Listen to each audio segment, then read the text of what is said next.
Hello everyone and welcome to another video on Python programming. In this video we will continue with what we started in terms of our project number 1. What we're going to do is we're going to tackle another slightly complicated a question or a situation. We're going to try to arrive at a solution. So in this what we have is some sort of a robot, a moving robot which moves on a Cartesian plane, a 2-coordinate plane.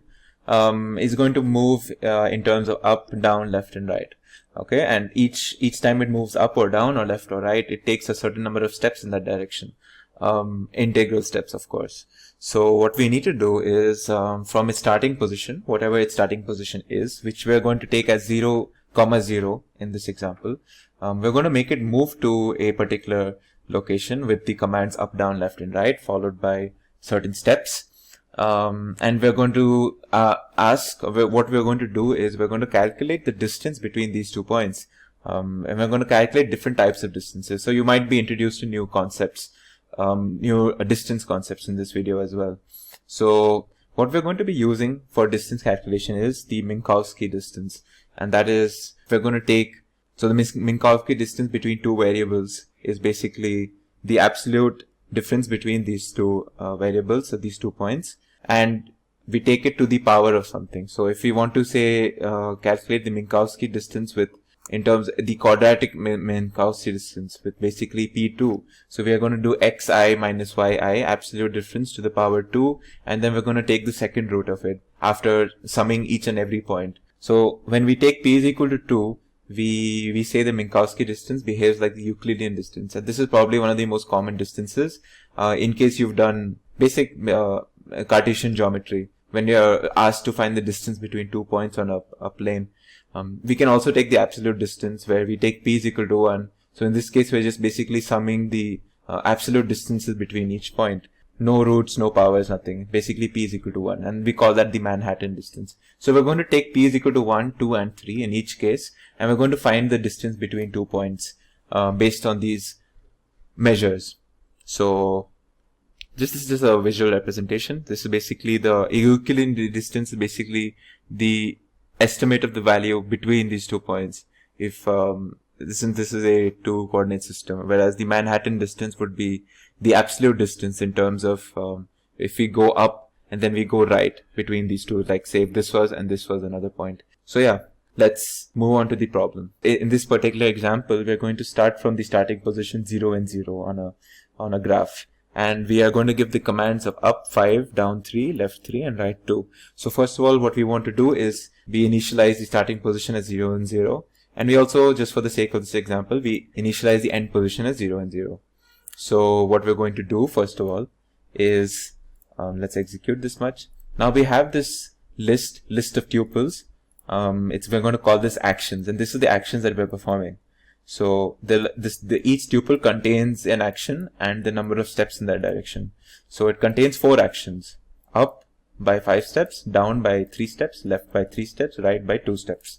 So now we're going to iterate over this each tuple, and we're going to get the direction first of all in this line for each step, and we're going to calculate the number of steps it takes. So for each action, it's going to first tell, it's going to check what is the direction which is done by this line, and we're going to find out the number of steps in that direction which is stored in this line.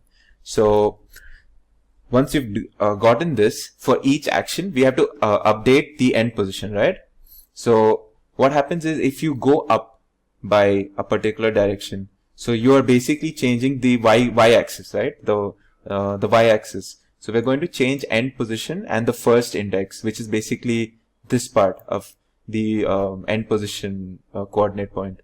So we're going to say if it's moving by up, then we're going to update by adding the y-axis by the number of steps. So and if the direction was down, we're going to do the same thing for the y-axis, but we're going to decrement it. Similarly, if we move left or right, we're moving the x-axis, right? So we take end position and the first index. So we take the x-axis, and if we're moving left, it's a negative, it's a decrement, and if we're moving right, it's an increment. So if there's any other action, like any other action, for example, that was given here, we say pass. So basically the only valid actions that we can pass is up, down, left, and right. Otherwise, we just skip that particular action. So this is what this particular loop will do. It will update our final position. So once we've done this, if I execute this, what will get stored in the end position is basically my end position. So now that I have my starting position and my end position, just to show you what the end position will look like right now, let's just do this. So if you see here, after I've moved up by 5 steps, down by 3 steps, left by 3 steps, and then right by 2 steps, my final end position is -1 and 2. My start position, on the other hand, was, as you remember, it should be 0 and 0. It is 0 and 0. So now we're going to find the distance between 0 and 0 and -1 and 2. So we're going to first of all create a function called Minkowski distance, which does a basic function of just calculate the difference between the, what do you say, the end position x coordinate and the end position y coordinate times or to the power of a root.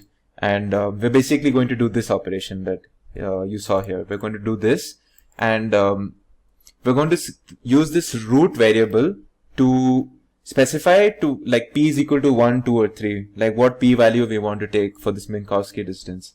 So once we've done this, what this function will do is basically store this much, and it will wait for us to basically wait for us to give us a root.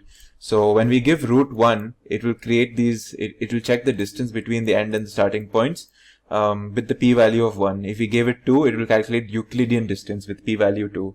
Similarly for 3, and we can calculate for any roots. So we're going to calculate for 1, 2, and 3 roots, and we're going to see what values we get in each case.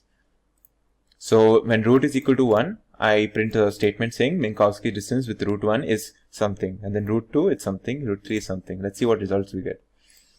So if you see here, the Minkowski distance with root 1 is actually 1.0, but the Euclidean distance between these 2 points is 2.23, whereas the cubic Minkowski distance with with root 3 is 1.91. So you see these 3 different distance measures for the same distance between 2 points. So in this video, basically by doing this activity, you will learn how to how to iterate through loops and perform these distance calculations, which you'll find pretty handy in many activities related to data science and machine learning. So yeah, this was on the project 2. I hope you learned something new from this video, and as always, share and like, subscribe, so we can reach new learners.